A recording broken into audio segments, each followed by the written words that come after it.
Assalamu alaikum. Welcome to Vector Electric BD for another video. আজকে আমরা শেখার চেষ্টা করব forward and reverse control circuit diagram. Forward এবং রিভার্স কন্ট্রোল সার্কিট ডায়াগ্রাম কিভাবে কাজ করে আমরা আগে একটু দেখে নেই। একটি মোটরকে কখনো ডানে বা কখনো বামে ঘোরানোর জন্য যেই সার্কিটের মাধ্যমে নিয়ন্ত্রণ করা হয় সেটি মূলত forward reverse control circuit diagram. যখনই আমরা যদি রিভার্সে মোটরটি ঘুরাইতে যাই তখন আমরা যদি রিভার্সের জন্য যে অন পুশ বাটনটি ইউজ করেছি সেটি প্রেস করলে মোটরটি রিভার্সে ঘুরবে। আবার অফ করে যখনই আমরা ফরওয়ার্ডের অন পুশ বাটনটি প্রেস করব তখন ফরওয়ার্ডে মোটরটি ঘুরবে।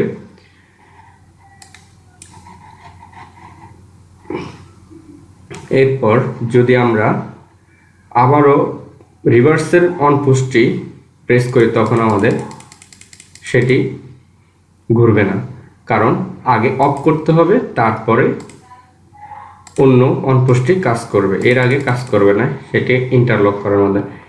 এই কাজ কন্ট্রোল সার্কিট ডায়াগ্রামটি কীভাবে করা হয় সেটি আজকে আমরা শেখার চেষ্টা করব। চলুন শুরু করা যাক।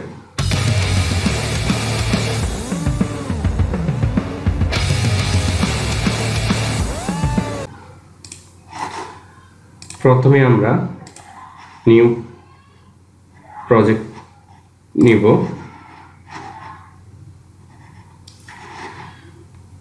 কন্ট্রোল সার্কিট ডায়াগ্রাম করার জন্য আমাদের প্রথমত 3 ফেজ পাওয়ার প্রয়োজন।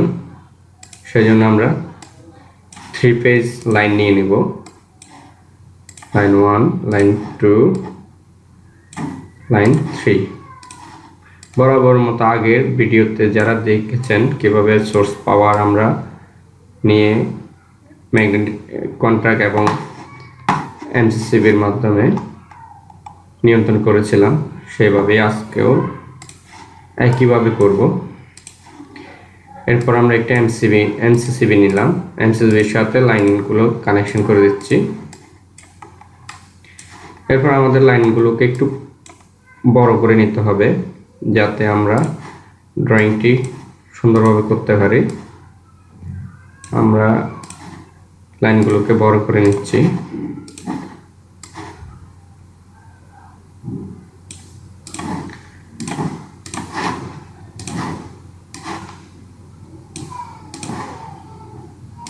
আমরা একটু বড় করে নিলাম। এরপর আমাদের লাগবে একটি নিউট্রাল। আমরা নিউট্রালটি একটু দূরে রাখবো আমাদের ড্রয়িং এর সুবিধার্থে। প্রথমে আমরা 3 ফেজ কন্ট্রোলটি করে ফেলি, এরপর আমরা সার্কিট ডায়াগ্রামটি করব।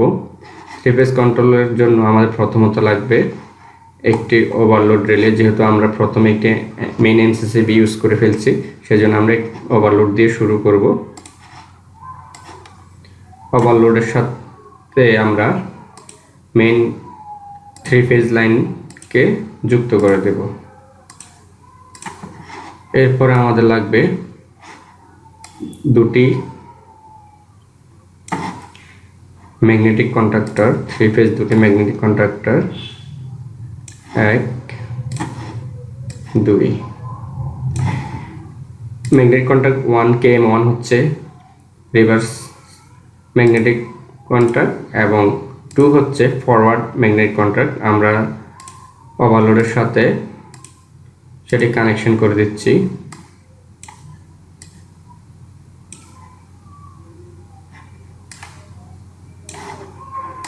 সর্বশেষ আমাদের লাগবে একটি 3 ফেজ মোটর। 3 ফেজ মোটরটি আমরা রাখলাম। এরপরে KM1 থেকে KM2 তে আমরা কানেকশন করে দেব। প্রতিটি পেজের সাথে প্রতিটি পেজ যুক্ত করে দিচ্ছি।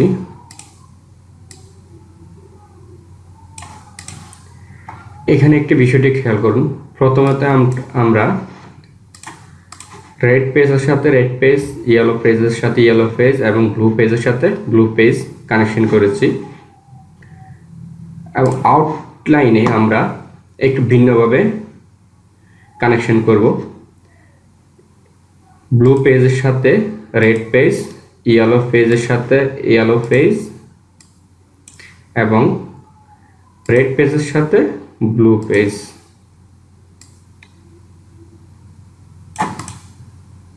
একটু খেয়াল করে দেখবেন।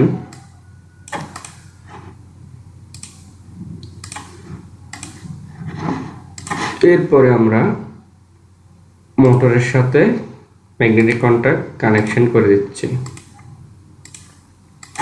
এই হলো আমাদের পাওয়ার লাইন। এরপর আমাদের লাগবে, আমরা করব control circuit diagram. Control circuit ডায়াগ্রামের জন্য আমরা একটি এইচআরসি ফিউজ ইউজ করব। এইচআরসি ফিউজের সাথে আমরা লাইন 1 কানেকশন করে দেব। এরপর আমরা একটি ওভারলোডের এনসি কন্ট্যাক্ট নিব, সেটি হচ্ছে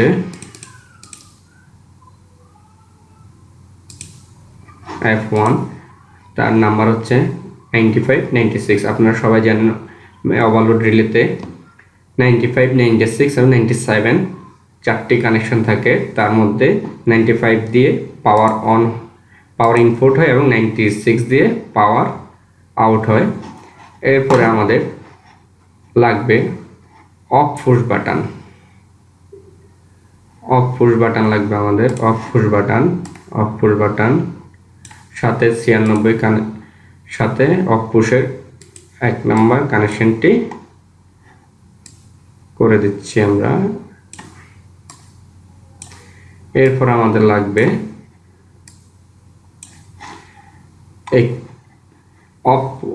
একটি অন পুশ, এরপর লাগবে একটি অক্সিলারি,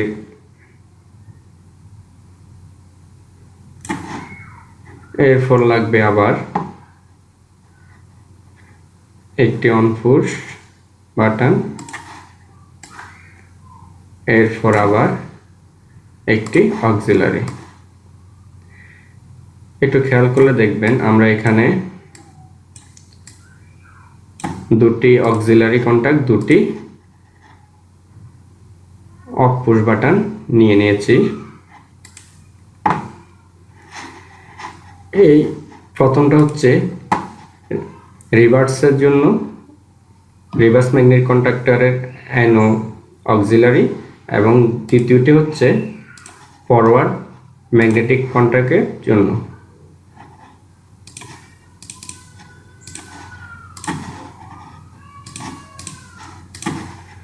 এরপর আমরা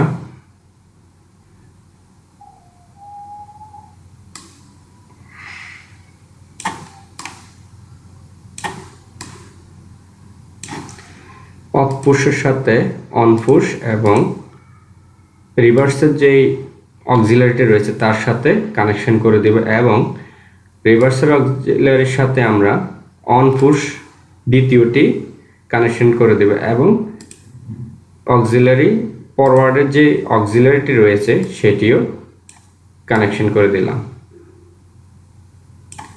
এরপর আবার আমাদের লাগবে দুইটি ম্যাগনেটিক কয়েল, একটি হচ্ছে ফরওয়ার্ডের রিভার্সের জন্য, অন্যটি হচ্ছে ফরওয়ার্ডের জন্য।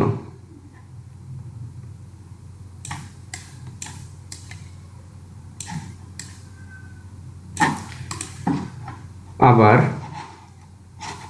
এই যদি আমরা এইভাবে ডাইরেক্ট কানেকশন করে ফেলি তখন দেখা যাবে যে এই পুশ অন করার সাথে যদি এই পুশ অন করে ফেলি তখন শর্ট সার্কিট হয়ে যাবে। সেই জন্য আমরা দুটি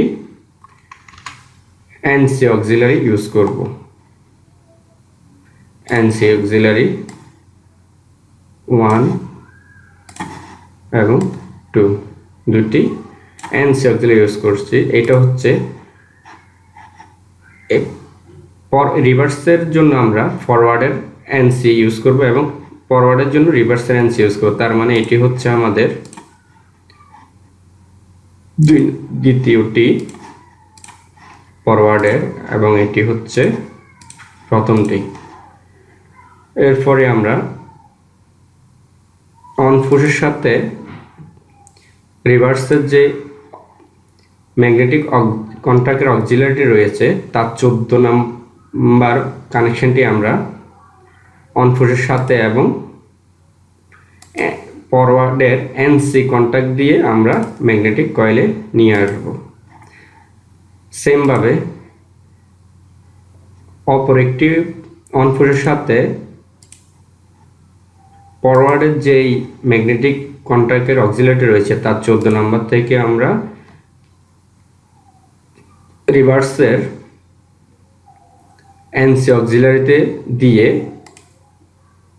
ম্যাগনেটিক কয়েলে দিয়ে দেব। এরপরে রিভার্স এবং ফরওয়ার্ডের যে ম্যাগনেটিক কয়েলটি রয়েছে তার সাথে নিউট্রাল সংযোগ করে দেব। এই হচ্ছে বেসিক কন্ট্রোল সার্কিট। দেখি আমাদের কন্ট্রোল সার্কিটটি পরিপূর্ণ হয়েছে কিনা। প্রথমত আমরা মেইন এমসিবিটি অন করব। এরপরে আমরা যে একটি ফিউজ ইউজ করেছি সেটি অন করে দেব।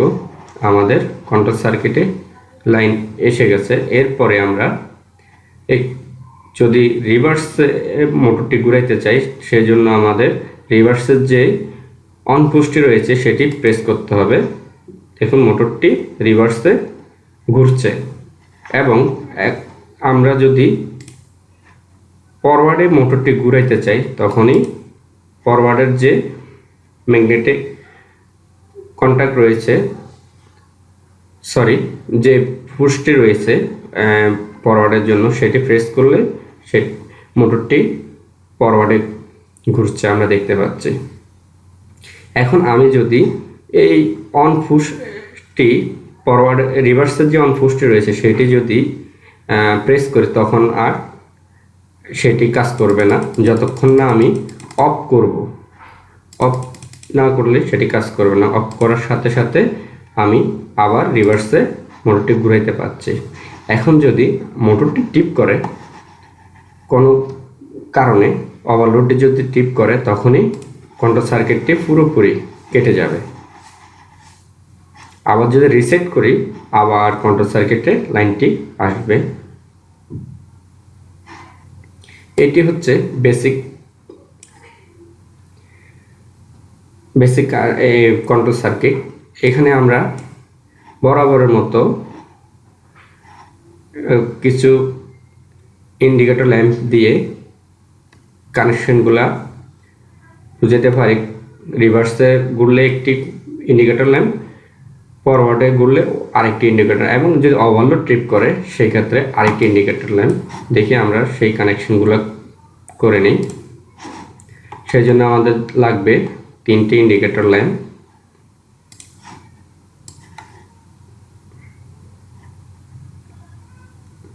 এক,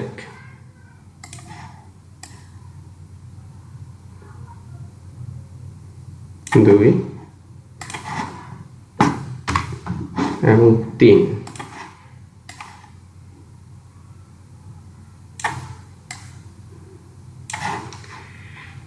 আমরা প্রথম ওভারলোড ট্রিপ কানেকশনটি করব। ওভারলোড ট্রিপ কানেকশনটি করার জন্য প্রথমত আমরা ওভারলোডের যে 95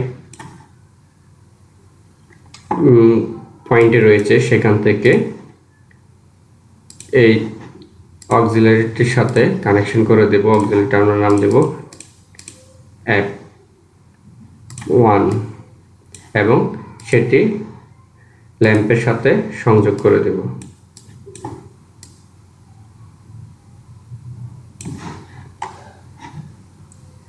এরপরে সেকেন্ড যে দুটি ল্যাম্প রয়েছে সেটি আমরা সেই দুটি আমরা কানেকশন করে দিচ্ছি। প্রথমটি আমরা 14 থেকে ল্যাম্পে দিচ্ছি এবং ফরওয়ার্ডার সেম 14 থেকে ল্যাম্পে দিয়ে দিচ্ছি। এরপরে আমরা যে তিনটি লাইট ইউজ করেছি সবগুলো নিউট্রালের সাথে সংযোগ করে দেব। এবার দেখি লাইটগুলো কেমন কাজ করে। প্রথমত আমরা মেইন পাওয়ার দিলাম, এরপরে কন্ট্রোলিং পাওয়ারটি দিলাম। এখন যদি আমরা এই যে রিভার্সে মোটরটি ঘুরাতে চাই তখন আমাদের রিভার্সের সাথে সাথে ইন্ডিকেটিং করে দিচ্ছে সেটি রিভার্সে চলছে এবং পরবর্তীতে ফরওয়ার্ডে যখন আমরা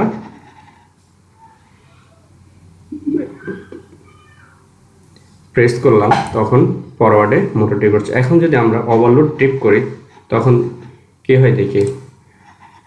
ওভারলোড ট্রিপ করার কারণে এই ইন্ডিকেটরটি জ্বলে উঠল।